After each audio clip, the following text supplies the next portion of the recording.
UAEയും ഇന്ത്യയും തമ്മിലുള്ള ബന്ധം കൂടുതൽ ഊഷ്മളമാക്കാൻ വേണ്ടിയാണ് പ്രധാനമന്ത്രി നരേന്ദ്രമോദി ദുബായ് കിരീടാവകാശിയും ഉപപ്രധാനമന്ത്രിയും പ്രതിരോധ മന്ത്രിയുമായ Sheikh Hamdan bin Mohammed bin Rashid Al മക്തൂമിനെ ഇന്ത്യയിലേക്ക് ക്ഷണിച്ചത്. ഇന്ത്യയിലെത്തിയ ദുബായ് കിരീടാവകാശിക്ക് വലിയ സ്വീകരണമാണ് ലഭിച്ചത്.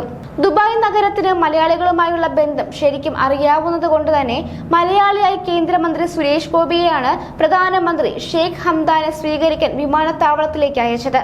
മലയാളികളുടെ ചെണ്ടമേളത്തിന്റെ അകമ്പടിയിലാണ് അദ്ദേഹം വിമാനമിറങ്ങിയത്.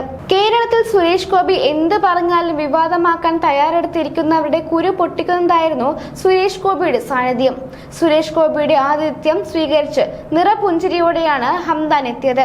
ഡൽഹി ഇന്ദിരാഗാന്ധി രാജ്യാന്തര വിമാനത്താവളത്തിലെത്തിയപ്പോൾ അരങ്ങേറിയ കേരളത്തിന്റെ പരമ്പരാഗത ചെണ്ടമേളത്തിന്റെ ചിത്രം സമൂഹ മാധ്യമ പേജിൽ പങ്കുവച്ചാണ് ഷെയ്ഖ് ഹംദാൻ കേരളത്തോട് സ്നേഹം പ്രകടിപ്പിച്ചത്.